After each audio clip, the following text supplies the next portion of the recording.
narrative. Hey everybody, welcome to Forge the Narrative. My name is Paul, your host. We are the Bella Lost Souls podcast. I'm joined tonight by Adam Camilleri and Red Powell. Another new day dawns for 40k, and tomorrow a new day will dawn again, and then another new day. And who knows, maybe we'll get to the 41st millennium one of these days. But, Adam, war is eternal. It's never going to end. That's right. And the thing is, we're on the brink, perpetually on the brink at the moment, Let's just start early. Why wait 40,000, Well, let's just go for it. Right. I saw a really cool video on YouTube the other day. It was a time-lapse footage of the end of the universe. And Okay. it was 26 minutes long, 30 minutes long, something like that. At about the 4-minute mark, it said that all life is extinguished. You said it was 26 minutes long, but life is gone 4 minutes in? Life has gone 4 minutes into it. Oh, and- okay. But it's still, I think it gave us plenty of room to get past the 41st millennium in that. And then billions and billions of years, time is meaningless. Mm. It's I interesting. guess we won't have to worry about it. We won't have to worry about those extra 22 minutes. That's something else's problem. I mean, you got to think, though, we'll be smart enough to figure it out by then. We don't know. To not be the ruinous and destructive species that we are. Putting it hope, man. bluntly. Well, I got some hope. I talked to my nieces and nephews, and I'm like, you guys aren't as dumb as I was when I was your age, so let's fingers crossed. we're getting better, and look, we're getting better as people. In this episode, we're going to talk about obviously some of the new stuff coming out with terrain rules, the Inquisitor that they got put on the Warhammer community site. It's actually pretty cool. I'm a little bit bummed that they have the best shuriken catapult known to man. She does. But Yeah. We'll get there. In the coming weeks, I have some amazing stuff planned. You can probably guess somewhere in the future we're going to be talking about a lot more about the new edition with definitive and answers right in front of us, but I've got even more cool stuff coming up. Please stick with us. Like, share, subscribe, comment and stuff if you haven't already. I think that was your most thorough and you get these steak knives moment. I'm so bad about asking for the likes and subs. But wait, there's more. But they do mean a lot. Don't go yet. And you're not gonna want to miss what we have coming up. That's it. That's my that's my hard sell. It was pretty good. I'd give it a 4 out of 5. Thank you. Later on in the hobby segment, I've actually been building some Scorpus disintegrators and Dune Riders. And if you were thinking about picking this kit up, or you have some on your shelves and you haven't built them yet, I got some neat tips about how to make them completely modular. You basically need 0 magnets. Oh, look, I'm spoiling the hobby segment right. You need 0 magnets. You can make both tanks with all weapon options. But there's just a couple of little things you have to do differently than the instructions. And it's pretty cool. So that's it, ladies and gentlemen. That's it. Oh, Sounds good. That was a great show. I'll see you later. Okay, so this Inquisitor, I like the different humans. I like the exotic humans in the 41st millennium, and I love collecting them. I think they've done a great job with all the rogue traders and various little admech add-ons, and this is no different. Gorgeous model. Absolutely phenomenal model. Her head has been doing my head in since the start. We started talking about this before we started the show. It's Tilda Swinton, isn't it? Her head is just Tilda Swinton, right? That's not a bad comparison. For those who don't know, she played the evil witch in Narnia. She played was it Gadriel in Constantine? Yeah. And but the yeah, ancient she's just one in Doctor Strange. She's just got that really. That's what I was looking for. That's the picture you should look up, guys, if you want to know what I'm talking about, because that's the bald-headed Tilda Swinton I'm thinking of. So you can get Tilda Swinton in Inquisitor form, and she's here to kick up, take names with her pet birdie. Yeah, is the dragon? Is that the Shang? Is that the one? Yeah, the Shang. Yeah. Yeah. So when a model manifests a smite power, you can select one enemy unit within 18 inches and visible to this model to be affected instead of the closest enemy unit. That is really powerful. Yeah, she's got a targeted smite. I like it a lot. And also, Shang is just such an awesome name for like the last drink you get at like 3 o'clock before lights on. You walk up, you're like, just need something to finish you off. Just say, give us a Shang. I can hear all the puns smites. now. All the puns and then wordplay on this. That's all I want in the comments. I don't want any good shows, bad shows, just Shang puns. Well, I mean, Smite is already deadly, and it's a good way of... dealing out mortal wounds is good, but when you can choose the target within 18 inches with a character that you're going to have problems targeting back... Yeah, absolutely. Right? Well, Yeah. We don't know if she gets 1 or 2 powers, do we? Because some of the other Inquisitor powers are extremely good, but True. all this means is that she's always going to get value. No matter what power you choose, her smite's always going to be value. Well, it's right which there I when like you need it. a lot. Exactly. Because you're always going to have the smite power, and just being I really need to get an extra wound off that character. Let's say you're taking an Imperial agent themed force, and your Vindicator just didn't get the job done. You got some character dishing out a mighty aura with 1 wound left. Well, eat it. Problem solved. Yeah. You move so you're out of psychic hood range. You don't have to worry about being closest. You just got to be within 18, but you're outside of that 12 for an extra, -1. Extra -1. Yep. And it lets you can dodge. Is Collectus Assassins are 18 or 12? I think they're 12, aren't they? So you could dodge outside that as well if that's a thing. Yeah, I mean, there's some play there. Working the Inquisitors into a force seems to always be kind of tricky. But I just think they add a lot of depth, add a lot of fun. They're really a very evocative 30k model as well. There's something that's always been there. Sorry, 40k. I said 30k.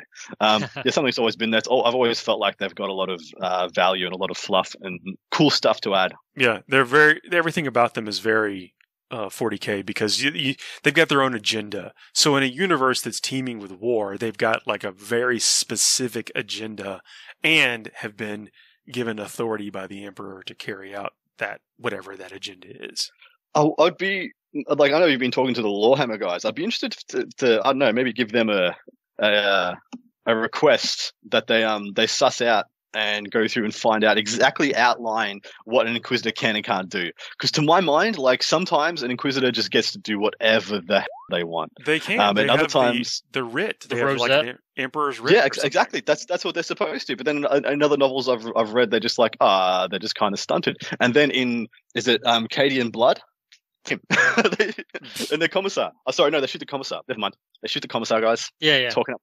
Oh man. No, that Rosette really gets them through a lot, right? Like they get a lot of access, and you see them, and they just show up, and whether it's Gaunt's Ghost series, I mean, where they are extremely invasive in certain operations, and then in other areas, I mean, like I feel like the Inquisitors, outside of Exterminatus, like they could essentially just cut off a whole planet if they wanted, right? Like with this Rosette, like this is now, whatever Ordo they belong to, we deem we're going to do this, and nobody can do anything about it.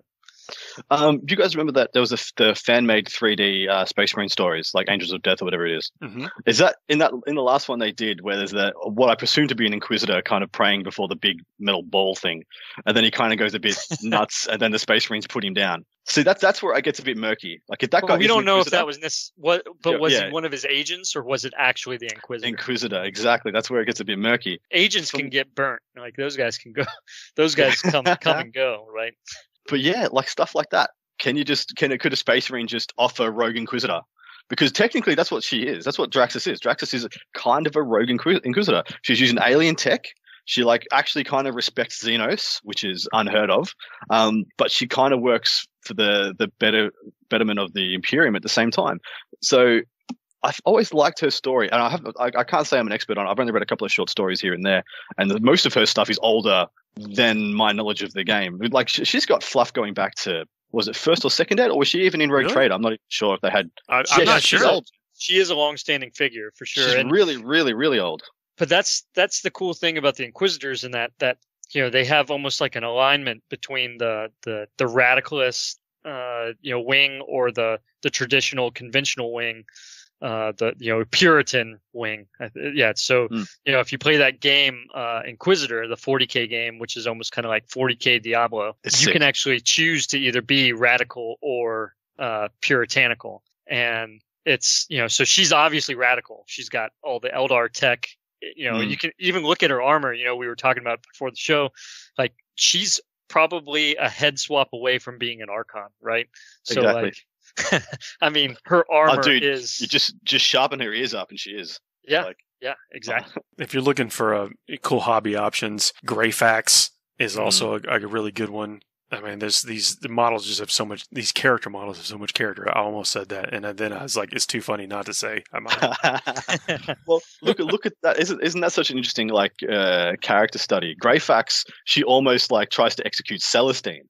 Freaking Celestine! because she's got angel's wings and she thinks she's a mutant. And that's in Gathering Storm. Like during the fall of Cadia, like she gets released from her Pokeball that Trazine's or whatever's got her in, and she's like, "You've got wings. I should shoot you." And yet there are other Inquisitors who exactly have the same mandate as her, rocking around with like essentially a demon familiar as a hawk, as a pet hawk. Yep. I like that. I like that juxtaposition. I like that there's that depth in something as obscure and small fluff wise in the scope of things as what an Inquisitor is, and there's still got that much depth within it. I think that's freaking amazing.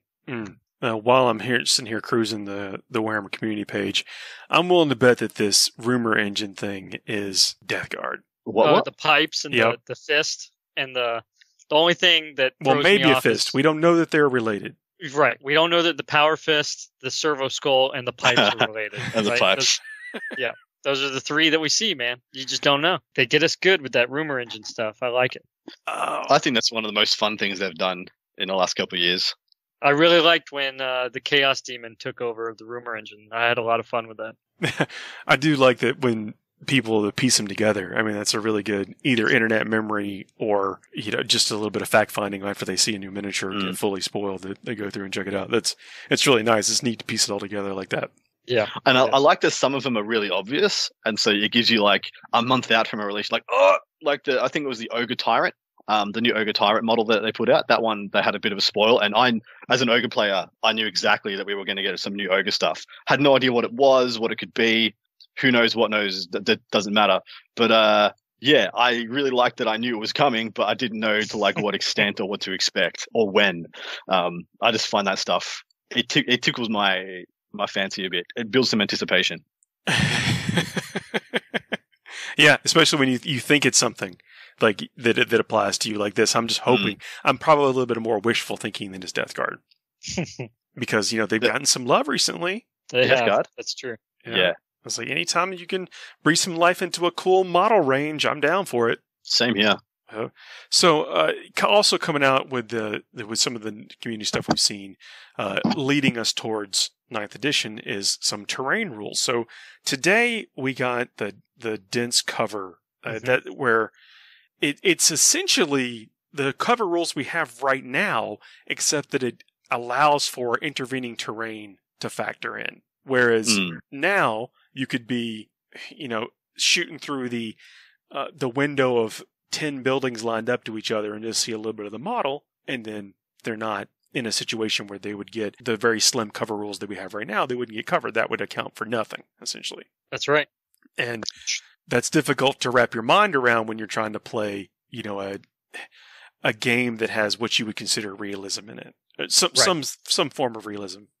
I'm ducked behind this building. I'm not really a static model standing on the space. Exactly. Well, and that's something that I'd urge everybody to kind of embrace, even though we have been using true line of sight for for quite some time now. But just like you said, the models themselves, to be able to shoot through your own models, even if you have true line of sight drawn from model to model, like that would indicate that abstractly the models are moving, right? Like there's an abstraction there that you're right. Like the model is ducking and is using the cover. He's not just sitting there. That's why we don't have to worry about facings or anything like that. Like your model can be facing off the table, but technically, and abstractly, it's still facing the way it shoots when it shoots and all that.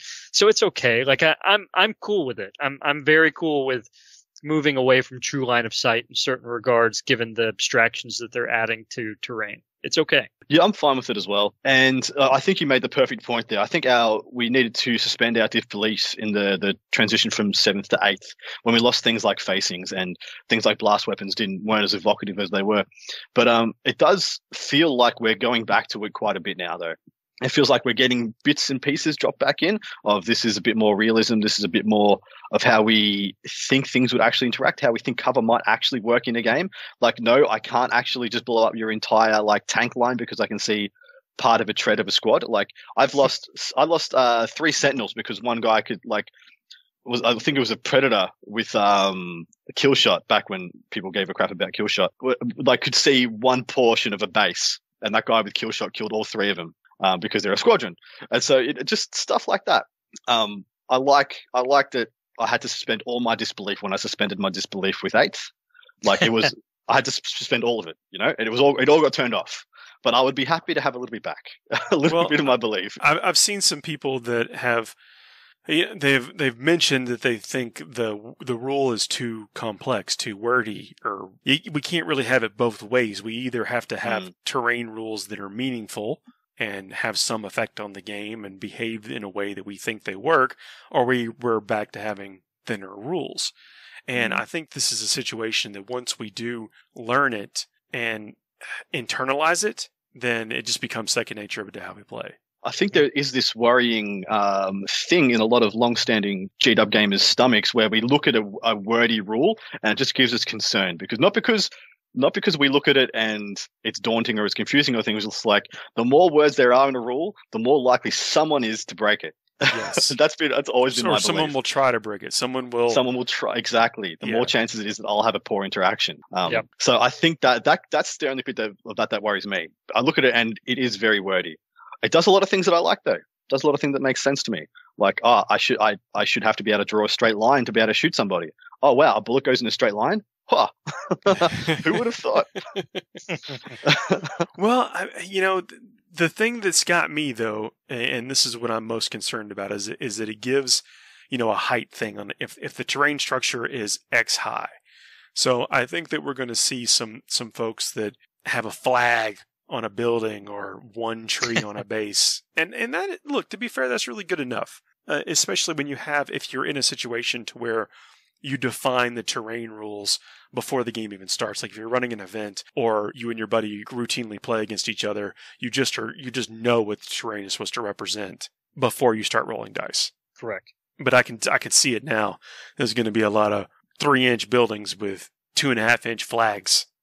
Oh man, that was something that always gave me a bad taste. Like I always felt like I was punished for expressing my models the way I would want them to, like having bigger bases or heroic stances and stuff. Like I remember I was at a tournament and I had a tech marine who had an antenna. You didn't need to have. There's no reason for a tech marine gunner to have an antenna. I just had it on there because it was sick, and I had a 30k. I had a 30k backpack, and it was awesome. I understand. And Vindicare Assassin killed that mofo because he had 2 wounds back then, and I lost my Thunderfire cannon. And I was like, that does not feel right. So this dense cover, subtract 1 from hit rolls made for ranged weapons if at least 3 inches tall. Yep. I haven't measured, but I have to believe that the Citadel wood, like the older ones, I think they're probably about 3 inches tall. I think they do go higher than 3 for sure, at least. Yeah. A standard single level building is 3 inches, yeah? Like G-Dub's always said, it's 3 inches coherency up, or was it 6 inches? No, but that's been a rule of convenience of how to get up one level or another, and and now we're past that. Now we're in just you measure the actual distance. Yeah, fair enough. So I guess there's a lot of people are going to be. I walk up to a game table, and the first thing I do before I even decide what the terrain is I got to measure everything. You measure, or you put your thing right down. Oh, this is 2.5, doesn't count. This is. Yeah. Although I would assume within a couple of months, maybe 6 months of the thing, every like most pieces of terrain will be either ruled to be like if it's 2.8 inches, don't be the guy who says doesn't offer anything. No, that's yeah. No, so I just pulled up. I've been working on some of the terrain from the new fantasy. I'm trying to remember the name. I'm sitting here looking at the box and I can't remember. The Cities of Sigmar or the Yeah. So it's Cities of Sigmar stuff for that new kind of like Necromunda game they have, right? For fantasy, for Age of Sigmar. Oh, Warcry. The Warcry. Sorry, my bad. Duh. Of course. So I actually have tons of that terrain around that I love, that I've been sitting here painting with contrast and everything. And I just measured it, and it is exactly what Adam just described. It is like 2.8. And if I put it on, as I plan to put it on MDF and use it, I'm definitely going to use that and declare that as 3 inches. Yeah, well, I think as an event run. As an organizers, it needs to be probably in your packet. Now, look, I'm not trying to put a bunch of onus and extra steps on an organizer, but I think that you're going to solve like if we are trying to speed the game up, and I think that's at least part of the design that we're going for in this next edition, and with all these additional levels of complexity between obscuring terrain, dense cover, who knows what else is going to come.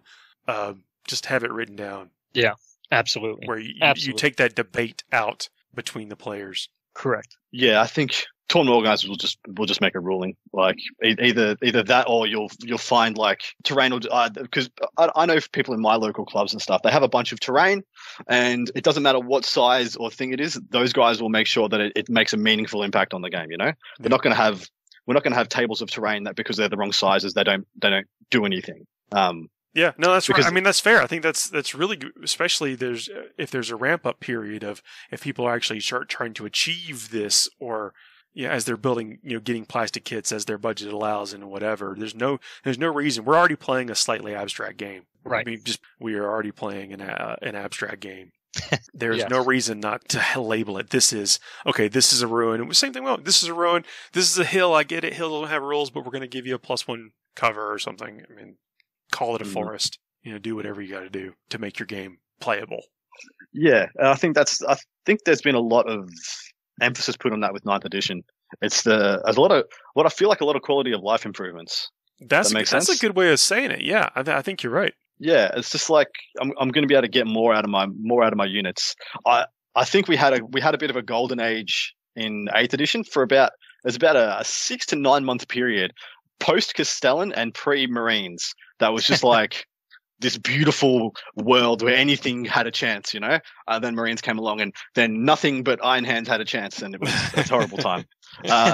But I feel like there's a lot of emphasis to put back on to get where that is. Like, firstly, like the Psychic Awakening has been doing a great job. Like, I mean, admittedly, some stuff has been a bit bemoaned. Some stuff has not gotten possibly the treatment it deserves. You can say jinxes or cults. It's fine. I was going to say jizz. At the same, I feel like T-Suns didn't get enough to warrant them feeling like you wanted to make them a standalone army, and now 9th edition is telling you you're so much better off if you're a standalone army. Some other stuff like Orcs didn't get a huge amount, but if so buts doesn't matter. I think on the whole, they've done an amazing job with it. I know that Marines, I mean, everyone knows how well like Imperial Space Marines have done recently, but I genuinely feel pretty good about power armor, no matter what flavor it is, with what I've seen about 9th so far. Well, I'm just gonna put it out there. Everyone, watch out for Sisters. Everyone, just watch Silence out for or Battle. Battle. I actually have not looked at the Sisters of Silence rules yet, but hopefully they're fantastic. They look good. I think talking about some of the stuff that could be out there with custodes and whatnot, I think Sisters of Silence still look good. I don't think that there's something to necessarily dismiss out of hand. But I can see what you're saying in regards of, Sisters of Battle can kind of mask like the Guard can, but they've still got that power armor save, and they've got some durability between all of, and some real flexibility with their faith dice if that carries forward. But I tell you what, this terrain stuff, we talk about we didn't, dense cover, but they've also talked about like light and heavy cover, right? And talking about abstractions, barricades, stuff like that. Yeah, barricades. Well, and so with heavy cover, that's the one that's melee focused, right? That's the one that if you get into heavy cover in melee, it gives +1 to armor save. But there's an exception to it, and I thought this was a really good point that was brought up to me by a friend of mine in regards that. So the charging unit that goes into heavy cover, if it charged in that turn, its target doesn't receive the benefit from heavy cover. But it doesn't really say anything else from that. And of course, we don't have the rule book in front of us they don't explain it or whatnot. They just say that's what happens. And going into the abstractions, you remember when you used to have initiative and you used to require grenades to get into charge into terrain, but they've kind of built that into the system already by not giving people that benefit with heavy cover. There's just something interesting that was pointed out that I can kind of see the abstraction there, that you assume when you charge, you're going to, whatever it is, whether it's spores from Tyrannid or grenades from Space Marines and Guard or whatnot, but they use something to kind of suppress the enemy, reducing that defensive benefit they have from heavy cover as you charge in. And then it resumes as normal, right? I'd forgotten about that grenades bit. Right? Like we used to have that. That used to be something that we had in there, but it's since gone away, and you no longer have to worry about that concept. But they've at least added something in there with heavy cover that makes that kind of make sense now. Yeah, it's a good point about the sisters too. I mean, I was in the back of my mind thinking like Thousand Suns, Chaos Space Marines, and things like Death Guard and that kind of stuff. Heck, Berserkers. Mm-hmm.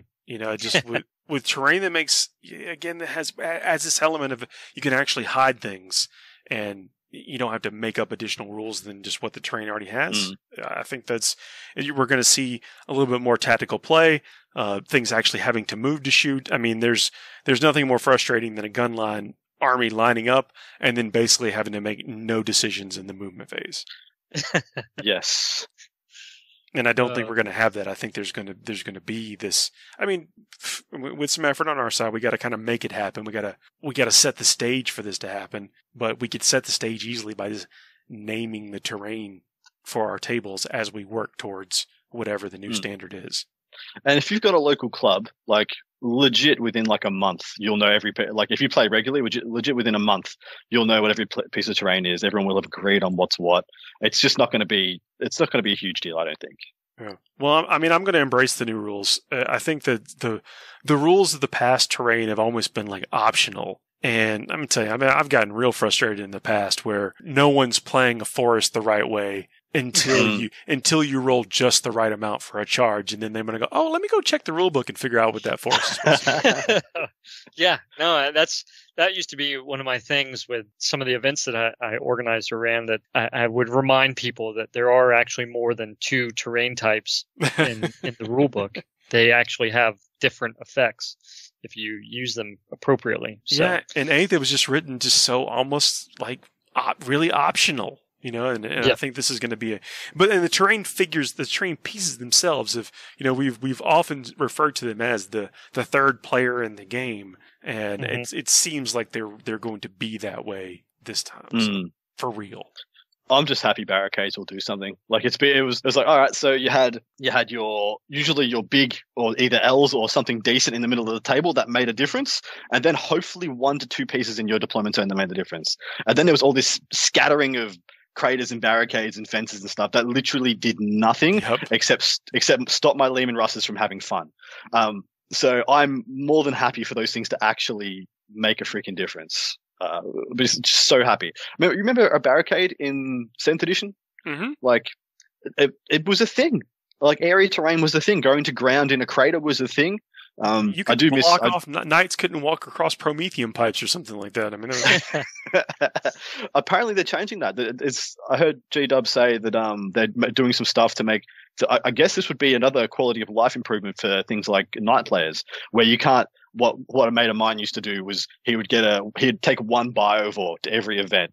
He would move the biovore and then shoot it at the Knight, miss, and put and roadblock the Knight with a single spore mine in front of the Knight, and then the Knight had to, at minimum, if it could just go straight around, it would still waste like 2 or 3 inches going around this spore mine.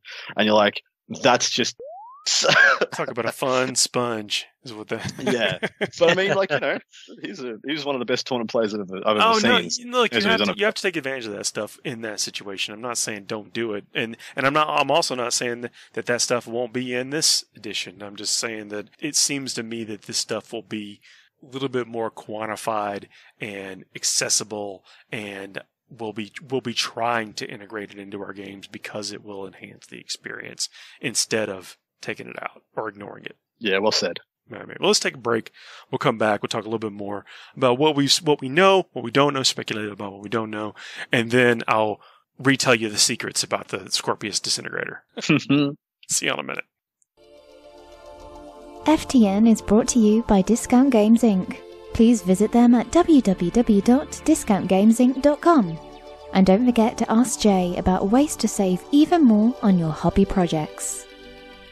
Hey everybody, we are back. Adam, you mentioned something about, I was talking about Power Armor, you mentioned Sisters. What has you so excited about going into this new edition with them?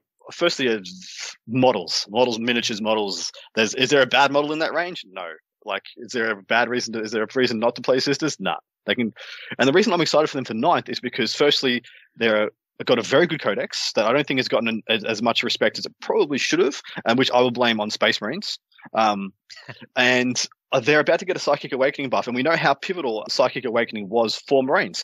So you think about what Psychic Awakening did for them. You got the Super Chaplains, you got the Super Librarians, and you got the Super Apothecary, which literally broke the game.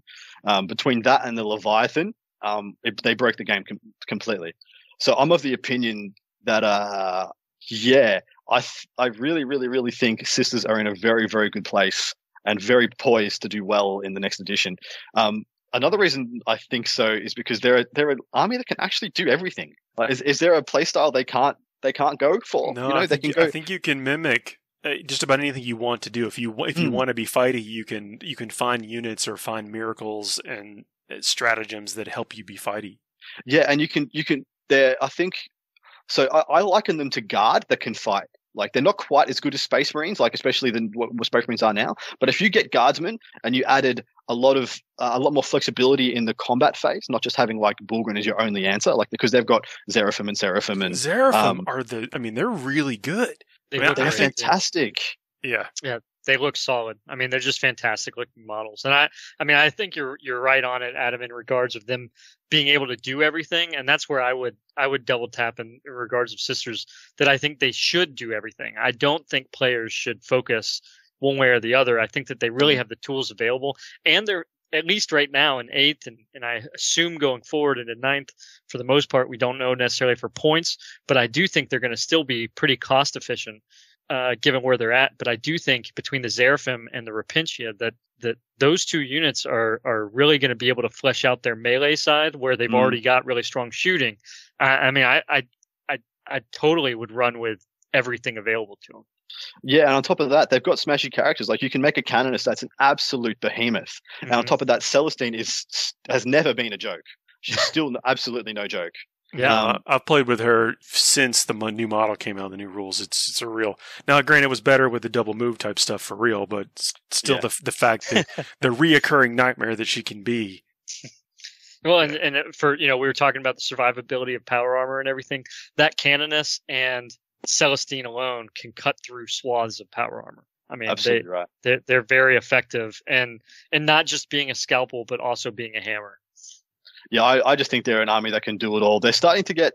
I'm not going to say they're as powerful as something like what I believe New AdMech is, but I think they're actually a very well-rounded book, and I think they are poised to really shine this edition. I think it's a little bit better than well-rounded. I do think, both of y'all's point that they're more of a scalpel. I think. Obviously a T3 model, right, is hard. Sometimes you just wilt under the weight of dice. But with their ability to put pressure exactly where they're needed via miracle dice and some reliability of just their overall stratagems, power armor, and command point rerolls, I think they're the reason you hit it on the nail or on the head before. The reason they have a breakout is because Space Marines, literally Space Marines, have been keeping everybody down. And then the new model, people having to ramp up for the new models and everything else. And so, I think the longtime Sisters players were in a point where they'd kind of faded away from competition play, playing some other things. Not all of them. The James and folks at the LVO this past year, we saw them out using those models. They didn't have time to bloom and to really, percolate a strong list up to the top, because it was just so easy to play Iron Hands or Raven Guard. Dead set. And because you could just make an Iron Hands list that does everything that they do. But I think there are generals like dream army at the moment. And I really like it. Just seems like every new army that GW brings out, whether it's AdMech or Sisters or Marines or whatever, it's getting fleshed out, and fleshed out in a really, really positive way where they do have a bit of everything. And I just think that's a testament to GW's new design philosophies and how well-rounded they want the game to be. Well, I'm digging it, especially the dual kits and things. Although I'm not really endorsing going out and getting the actual Sisters of Battle squads are in short supply out there right now. Yeah, still. Well, they seem our people are gobbling them up. Good. So if you're thinking about it and you see them, grab them, because some people may be planning the same thing we're talking about. And so the ignoring -2. So if you think about the reasons why we think NIDS and Orcs and GSC and things like this might be in a bit of trouble in 9th edition, that being, blast weapons are getting possibly exponentially more effective, and a bunch of other things across the board as well. On top of the fact that it doesn't look like troops are as required as before.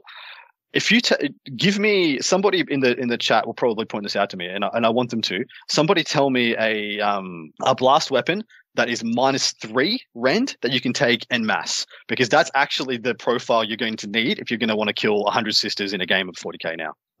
Because the ignore neg 2, I think there might be one of the only armies out there that can still get away with taking massed bodies. Yeah, even with the what is a stock line sister point cost? 9 points. I think it was 9 points, either 9 or 10, or it could even be 8. Someone will tell us. Yeah. I'll figure it out here in a second. Our loving fans will correct. Totally unprepared for this conversation. Yeah, sorry, I kind of just launched into this one. I got a bit of an epiphany and being like, sisters are really good, guys. And everyone was like, you're right, Adam, sisters are really good. Let's talk about that. Well, no, I mean, I think the Zephyrim, they've been a standout favorite of mine since we talked about them the first time. I mean, they just have, if you get them into combat, they're going to slice and dice stuff. And then with the ability to, when we hear about the new vehicle rules, and then you start thinking about the sisters have all these new vehicles, like the Emulator. I mean, they're not new, but cool looking new vehicles, and then the penitent engines and stuff. I mean, I think you're going to be able to use them in every phase of the game, and so an army list builder could play for that, could build it into that, and we're talking about the terrain rules before. You're taking some pressure off of them in the first couple of turns of the game, maybe because you're benefiting from some 5-inch obscuring terrain or just generic line of sight blocking stuff. And so you get to set up the game. And then if we're having shorter or smaller table spaces, then flamers are like you're getting a free round of positioning with things that had shorter ranges before. So I think last week I spaced on aggressors. I don't know why I couldn't remember the Space Marine aggressors is the only one that doesn't start with an I or something. That's true. But those things, the stuff that's been, it feels like you just never got to get the effectiveness out of them because they had an 18-inch or a 12-inch range. It's a different game now, or will be. Absolutely. Yeah. Well, yeah, I see exactly right. Things that were like in that 18 to 24-inch range, or might even go bigger, 18 to 36-inch range, I think just got really, really saucy. And this is a big reason why I think Necrons are just going to love this edition, man. Like literally they had Doomsday Arcs that could reach the backboard edge before this, and now so much more of their stuff has got the option. Yeah. I mean, plus we don't know if folks are going to be able to get more liberal use of reserves. Yeah, that's very true. And here's a little, I don't know, more of an observation. I don't really know if what kind of credence this has. Supposedly, Horde armies being on the decline. People are saying that, people are saying the new rules will negatively impact flyers, which I think is good. Flyers should not have been possibly represented in the game the way that they were recently, where you take at ATC last year, I played Andrew Chu from Team America, and I think he had 11 flyers. I'm going to go out on record and say he had between 9 and 11 flyers. That was literally his whole army. Then he had a Guardian Bomb and characters. That's not an army I think many people enjoy anything to do with. I'm not sure he enjoyed it. Like, he was just like, yeah, it's going to win. This is the WTC, man. I'm going to win. But here's the thing, yeah. If Horde armies are on the decline, guys, you're never going to need to fly off the board with your flyers. If there's so many less models to take up that board space, staying on the board is never going to be easier. I don't know that Horde armies are actually going to be in decline. And what we've seen is that tanks are going to be able to fire into the unit that they're firing. It is going to be very difficult to prevent a tank from doing damage in the shooting phase, and that's fine. Yep. But I'm not convinced that mass bodies on the table aren't still going to be a good thing. We're going to run into the same situation. I did check, by the way. A battle sister is 9 points. You're right, first time. Nice. But you still need bullets to take care of this stuff. And if things are getting on the regular -1 to hit because of some feature, or they just can't see it, then that's 33. What is it? That's 10% less opportunity to remove those models. And since if everything's going up in points, by 15-20%, I guess that'll be a wash. Let's assume that things go up in points equally across all levels. So sure. Sorry I brought that up. We don't know that's the case, but for the point of this example, we'll look at that. But better terrain rules, more liberal minuses to hit, and not everything gets to ignore that -1 on terrain and stuff. Like vehicles won't get the -1, but if the terrain applies it, the -1, isn't that back to being a -1? Yeah, it is. It's the same difference. And I think there is something to say about the negs changing. I think we've been a bit spoiled. I think people are not realizing how good just -1 to hit is. Yeah, I mean, I agree. I'm sure somebody can do the math for me. Like, what is it? It's 17% better than being shot it's just without 17%. Yeah, exactly right.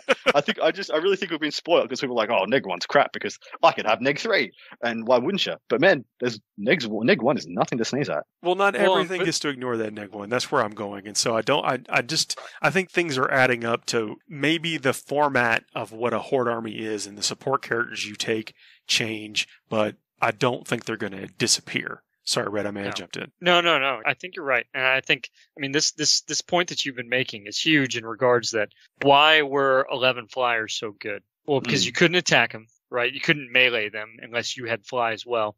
And they're all -1 to hit. And then, of course, if they're Eldar and they're outside of 12 inches, they're additional -1 to hit. And they had a stratagem, which made them another -1 to hit. So one of those flyers could be -3 to hit. Generally, all of them were at least -1, and most or half, to whatever extent, were -2. But they're getting rid of all that, right? So we're no longer can you have more, at least from what I'm tracking from their stream and what they've said with the release coming up in 9th, is you can't have more than a -1 to hit. And so there's no more of this stacking benefit deal. Well, let me go one more step. I mean, this is theorycraft, and I don't know if this has been addressed yet or not, but does it become a bidding war? You're like, well, I'm gonna make myself -1. All right, well, I'm gonna give myself +1, so they're canceled out. All right, well, I'm gonna do my thing that gives me another -1. Okay, well, I'm gonna see that and raise you a +1. So I think it does. I think it is. I think you're right. Like, I think that it becomes this bouncing back and forth within that. There is, in some cases, you'll see that. You'll see where some of the min-maxing players will be able to go back and forth to a certain extent. And that's the benefit, right? Like, I mean, good on them to a certain point, but are you willing to pay the increased points that a flyer is worth where they get no benefit? Like you're saying, you're going to be able to hide models on the ground behind some of this terrain, period. You don't even need to worry about a -1 to hit in some cases. And so there's just different benefits to it. I think this flyers are still good because they had that -1 across the board. But, you think about Raven Guard or Alpha Legion or whatnot, like those guys don't need to necessarily be in terrain either. They're just going to get that benefit to cover. But you can't go more than a -1 to whatever extent, of course, unless you get in that bidding war that you mentioned. But that aspect of the game has kind of been leveled. And by leveled, I don't mean removed. I'm saying that the playing field has been leveled across the armies. It's not just flyers and stacking massive, no longer the Nurgle -3 to hit unit or whatnot. Some of those benefits, the stratagems like Cloud of Flies and whatnot, are going to be huge because that just completely removes the ability to shoot it. But like what you're saying, Paul, that's 16% chance. In our new understanding of going into 9th, if you'd never played 8th before, that 17% chance is just enough to make it a big deal. Those of us that were spoiled back in the day of -2, -3 to hit, we're going to have to adjust our own perspectives to just -1. Yeah, I agree. Yeah, I think that was really well said, mate. Yeah, I'm with you. Exactly, 100%. I'm with you. So it all leads up to again. I'm not saying it's going to be a beautiful world, and all army list types are going to be the best and viable, all fighting for that A1 slot. It's not. There obviously will be some winners and losers out of this. I just think it's too soon to discount the Horde, even with vehicles getting the buff to shooting and stuff. I mean, they have to be alive to shoot. Well, I just think from an attrition point of view, like I said, Battle Sisters and things with invulnerable saves. Like, I can't see Plague Bearers being a bad choice. I can't see you taking a blob of 20 Plague Bearers to literally just meet shield for your characters and sit on objectives. I can't see you being like, I wish I didn't take those. I wish they were. I still can't see anybody looking at like a Plague Bearer and wishing it was a Demonette. It's just not a thing. Or a cultist even. Like a cultist is it's just not going to be a bad deal for they've already said they're going up to 6 points a model. But in relation to things, like, are you going to be sad about your 30 fearless cultist or 20 fearless cultist? I'm sorry, the 20 now. I don't feel like it. I don't feel like you're going to be bad. Well, with the changes to targeting characters, you're going to have potentially have to factor in needing more whatever the cheapest expendable unit is to maybe protect a support character. You're going to have a little bit of more layered defense. It's no longer just, it's not the closest you can't shoot at it. Is it the closest and within 3 inches of something that can screen it? Yeah. And so I guess when I talk about Horde, the archetype I'm talking about is something akin to, I don't know if the Gaunt Carpet was a thing where you guys were, but the Gaunt Carpet won just about every event it was taken to in Australia. Right. Mind you, it was taken by probably one of the best players in the world, to my mind. It literally won everything it went to. And it won everything it went to because on turn 2, everything you had was wrapped and tapped. And then it had, apart from the guys that were wrapped and tapped, that it still had like 200 dudes sitting on every objective. And then past that, the things that were getting wrapped, the turn after they were wrapped, they were getting killed by old One Eye or a couple of Brew Lords or smited to death. But I miss the old plague zombie days. Like this is Typhus and 120 plague zombies. See, those are the ones I can't see existing now. I might be completely wrong, but that full polarized archetype of, hey, I'm just literally taking more bodies than you've got bullets. Because with tanks shooting into combat now, that ratio changes considerably. The amount of bullets that I have available. And plague zombies can't kill anything. Like orcs have the potential to beat something down and kill it, whereas some of this other stuff we're talking about does not. And so it will not remove the piece. Yes. So that piece will be there to shoot at you in the next phase and remove your bodies. Yeah, well, if you wrap 30 termagants around a 2 Lehman Russes, usually that's game for that Lehman Russ. That Lehman Russ is out of the game. But now in 2 or 3 turns, those 2 Lehman Russes have killed all those Gaunts, and it's all of a sudden that problem you thought was solved is not solved at all. Well, so that's what I mean about that archetype. I don't think it solves the problems like it used to now. I mean, leaning into I know I'm building a case for Hordes, and I'm going to feel real sorry about it if it comes out. But I mean, think about Overwatch. I mean, the prospect of a 10 or 15 man orc unit charging a Lehman Russ Punisher was super grim. And now Overwatch is going to be a stratagem. Yeah. And while I think it's safe to assume that the Tau will probably get some rework that allows their Overwatch trick to continue to work or something. Well, I don't know. They're going to have to, or they're just going to need a completely new codex. But Guard don't have anything like that. No, I'm a little concerned. I will say that it does seem fine that I need to pay for my Lehman Russ to shoot, and then I pay another CP and it shoots on 5s. I feel like that's okay. But that does mean things like, so there's Mordian, which is Mordian Imperial Guard Regiment has bonuses to Overwatch in it, and now that seems a little redundant. Go ahead. Yeah. Absolutely garbage. Well, not that time, right? Not that you saw Mordian anywhere. I've never, as a long-standing Imperial Guard player, I've never played the Mordian regiment. That rule though that lets them target characters. It's so strong. You get a bunch of plasma gunners. It was pretty cool. Yeah. It was the dream of it was pretty cool for a minute. For a hot minute. And then I realized I'm never playing anything but catechins. I've got this. Catechins and Talon and Cadians, of course, have been what I played. Cadians, because whenever I feel like Chaos is too strong in my meta, I just bring the Cadians out and they all learn the error of their ways. I was thinking earlier that's why you like the barricades, because in the Wall of Martyrs it's got the Cadian bodies there. Yeah. Good boys. In the process, I'm going to be revamping my Cadians for the new edition. So I've got a bunch of the Forge World Enviro Hazard Cadians. I buy a bunch, I mean I've got 100 of them. But I've always been of the mind that I wanted them to become my scions. These are the guys that are left from Cadia. They're the guys who fought on Cadia, made it out, and now they've been equipped with the best the guard has to offer, which admittedly is not much. Is another rubber gas mask. Here, go fight. Exactly. In the Chaos Waste. But they're set out to, get their revenge. Do the best they can to get revenge for Cadia.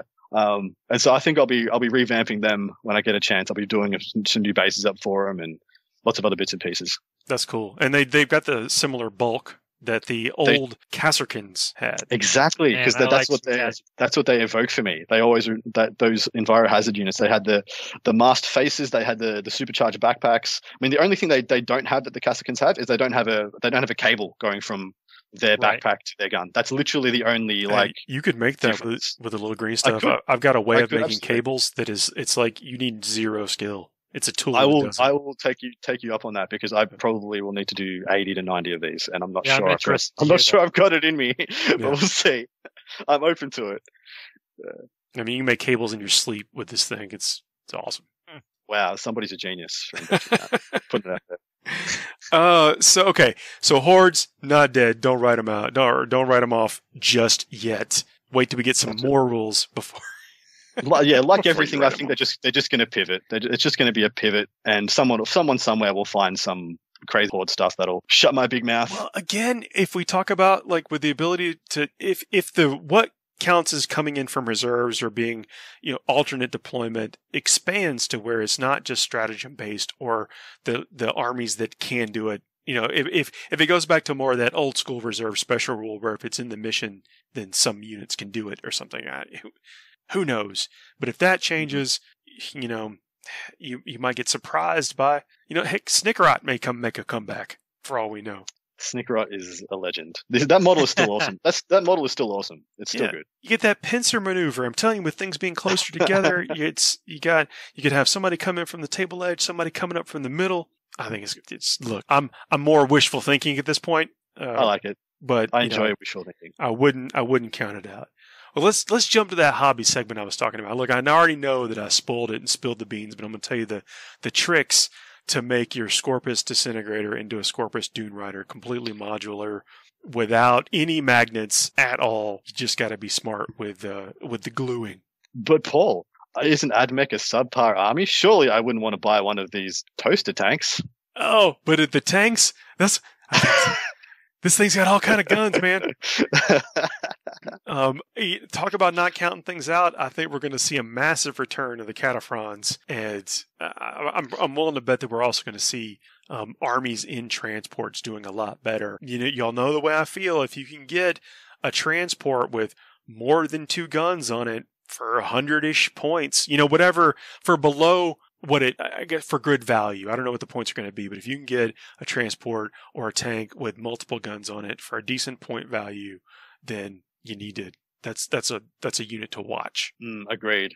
I was being entirely and completely facetious there. AdMech, I'm absolutely terrified of AdMech. I think they are looking ridiculously good. Yeah, the robots. It's going to be good times. Like people are going to be happy they made their work on back in the day, I think. Oh, yeah, the War Convocation's coming back. And, man, I've been toying with playing some Knights, and I'm looking at the buffs that the AdMech book gave to Knights, and, there's some buffs in there, man. So with this Scorpus kit, how you assemble it is pretty much like a Rhino. It goes together very similar to a Rhino. So completely easy up until the point where you get the main hull built and you're about to attach that front facing. So the Dune Rider has like the World War II style assault boat thing, the Beachlander type thing to it. And you are in the instructions supposed to glue the 2 things with like the troop slots for their visors to the main hull. And then keep the door where it can kind of float up and down, open and close. But if you glue the hull extensions with the crew visor slots, or the payload, the people payload visor slots to the door, that whole housing there then becomes modular. It will just simply slot into the part there that is the gap that you would glue it into, or that it would hinge on. From the transport. Oh, I found this a revelation. Like because Paul sent me pictures, guys, and I was looking at it, I'm like, that actually makes a lot of sense when as soon as you know that it can be done, you're like, it looks like you should be able to. Just looks like it's supposed to be done that way. Yeah, the instructions tell you to glue. I mean, whatever they're instructions for building the specific model. If you're looking at it a little bit differently, that's one of the first changes that you would make. For the disintegrator, the front housing for that with like the missiles or whatever in it, what look like missiles, you leave that off and you glue what would be the Rhino top hatch, the place where the gun housing goes, to that missile compartment looking thing, and then that becomes your complete modular thing that just slots on and slots off. The one compromise you have to make is, I guess in this, there's 2 compromises you have to make, and one of them is trimming off. There's a ladder that on the transport one, you glue a ladder back by the door that looks like it goes into the rest of the compartment. You have to trim the top off of that. So the the fairing or whatever that attaches it to the roof, you have to clip that off, or the top compartment won't fit. But I can tell you, even after staring at this kit for days, you're never gonna miss that part. I think this is an absolute revelation. I'm not quite sure. Like, how much does this model cost in American dollars? $70, something like that. Yeah, well, it's clear over 100 here, and people out there who are wanting to run 5 and 6, Dune Striders in their army, it's almost non-feasible. But being able to do this with 3 of them, meaning that if you buy 5, you can use them all 5 as transports, or you can have a couple of gunboats and the transports as well. I think this is just an amazing bit of knowledge to have. The other compromise you have to make is for the turret. So the kit comes with one servitor that is the gunner for the tank. If you build the turret for the Scorpus Dune Rider without it, you don't need it. Like, nothing about where the weapons sit requires this figure to be in place. If you put anything in that spot, a searchlight from the Lehman Russ you never attached, a smoke launcher from the Rhino you never glued on because you didn't want to paint that extra bit. Like, if you put that in the spot where this dude sits, you will never, ever think anything else was supposed to be there. Yeah, I really appreciate when GW kind of leaves some of those, like you pointed out, kind of quick loopholes where you can still maintain the modularity of the model regardless without taking something away or making it so obvious that it looks like you had to do that in order to, maintain this convenience, really. So it's always nice when you can figure those things out. The gun option, to where it's the longer gun or the shorter gun, it has a little nub that just inserts into the gun housing, so you can sub that out at your complete leisure. That's fantastic. Again, without needing a magnet. Mind you, I don't know any time you're not going to be using the line of sight gun, which I think is the shorter one, the Belarus energy cannon. Do you know what? I don't even know what the other gun does. It's string 7 or something. I think it's a D6 shot. String 7 gun, so it's not terrible. Yep, it's fair. It's just the line of sight shooting is just so strong. Oh yeah, agreed. But you do need the servitor for the turret on the transport option. If you were to not include him on that, it would look a little bizarre. There is the place where that turret sits for the transport. There, it comes with a hatch that would fit on that. If you're using the tank option, that hatch also fits in there kind of snugly. You don't need a glue. You don't need to glue it, or you don't need a magnet for that. I'm telling you, this kit's very well designed, completely modular. Everything GW has put out in like the last probably 4 years, since I'll just say since Nagash. Since Nagash, everything's been gold as far as I'm concerned. That's fair. Yeah, that's except for that Eldar terrain. Oh, yeah. That Eldar forest. I think that made it to the pipeline at a weird time. That's but yeah, it looks like something. It looks like something from 15 years ago. So I'm putting together several of these tanks, and yeah, being able to either have the 5, 6, 7 transports, and then without even skipping a beat, turn them into the tanks if I wanted to. It has been you stretch that hobby dollar. Mm. And this is so easy to do.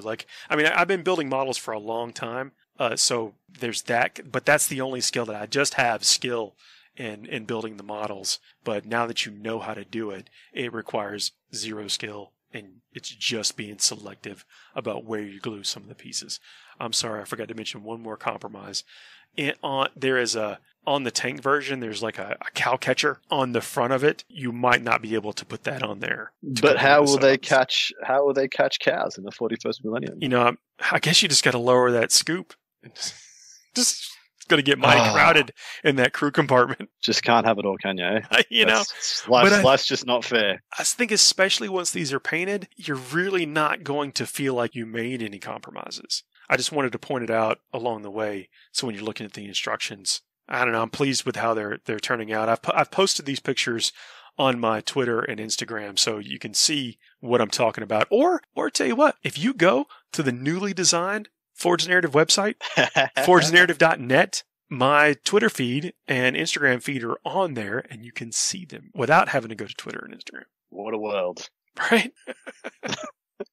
I'm plugging everything. I know I plugged the liking and sharing and stuff in the early part of the show. I'm trying to get better about that, but promise not to make it obnoxious, everybody. But those 5-star reviews really help. That's how I sleep at night. Yeah, on a better 5-star reviews.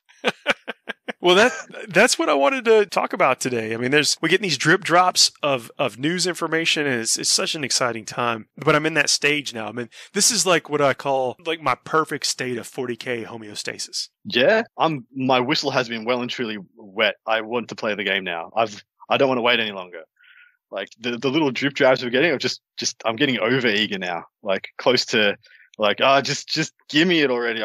Yeah. We get to have. I'm going to do another big term. We get to have like the Schrodinger's cat of army list. Is it good? Is it viable, or is it dead? It could is be that both the first right now. time anybody has referred to like Schrodinger's cat in 40k like terminology? We're breaking ground. Surely that's the first ever. Look, we're having to recharge ourselves for the next time we start doing commentary, Adam. That's right.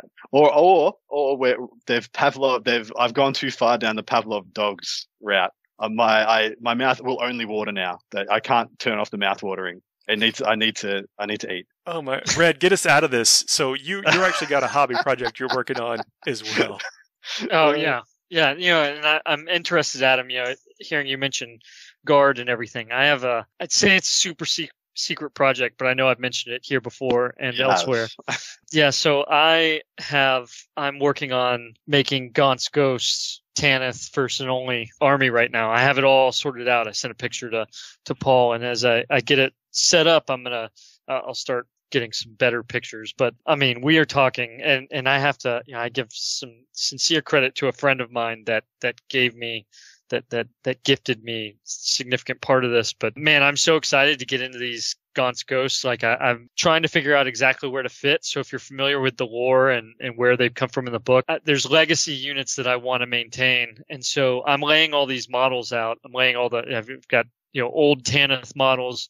I have the actual Gaunt model. I have his little group of guys that go with him, but I want to make the squads. I want to be able to have the legacy units. So there's in the book Straight Silver, I'm kind of going back to when they were in the kind of trench warfare, which Gaunt was not happy about them being used for trench warfare, and that was shortly after the Verven Hive merger that they had. So you don't just have the Tanith, but you also have some of the Vervenhivers, which I've got Orlok gangers, and I even have some, again, some of those models that were gifted to me. I have old Necromunda models from like 1996 that I'm bringing into this to kind of give that ganger feel to it as well. But then I also want to be able to make, if you've read any of the newer stuff, I'm kind of taking it, I'm looking at building the army in its current setting, its prime setting, where Gaunt is, essentially a general. And I've already got Scions set up. I'm going to make his little detail of Scions that he has. I'm really excited. I'm supercharged to get this project underway. It sounds incredible. Like, are you aiming for a certain size army, or are you just going to keep doing it? It doesn't matter how many points it is. You're just doing it until it feels right. Yeah, so I looked at it, and I actually went through the books, the rosters. I have all of the characters labeled out. Like I have models tied to some of the characters specifically from the books. Like I said, even some of those I won't spoil, but some of the models characters that have passed away, whether killed in action or for one reason or another, I've got them all lined out. I have the Saint. I'm going to use Celestine. I'm going to mod it up to make the Saint from the books, Saint Sabat. And I'm going all for it, man. And so with that regard, I'm not limiting myself necessarily by points. I am thinking I'm going to have 2 display boards, one that is like a trench warfare deal, and another that is more of like where they're at in the current setting, post Salvation's Reach and everything, where he's like, because there's a part in the newer books, and again, this isn't a major spoiler or anything, but he addresses the regiment, and he's the new general essentially, and I want to be able to put that up on the display board. I think, man, I'm so excited to get this underway. It's going to be so much fun. Heck yeah. Well, hopefully keep us posted as you move through it. I know this is one of those things. This is the kind of a quiet time where everything is on the table. Get as much as you can painted. Not wrong. I got to take advantage of it personally. Yeah. Now that Katie's been blown up, I feel some kindred spiritness with the Tanith. Yeah. I was thinking that same thing when you mentioned it. I was like, man, there's something familiar about that. Maniacs. I'll do mine. We should get together and do some Charlton Heston. I'll blow it up. You. Well, gentlemen, that's been a good talk. I hope to see y'all next week. Yep. Looking forward to it. We'll Take see. care. Have me on again, Paul.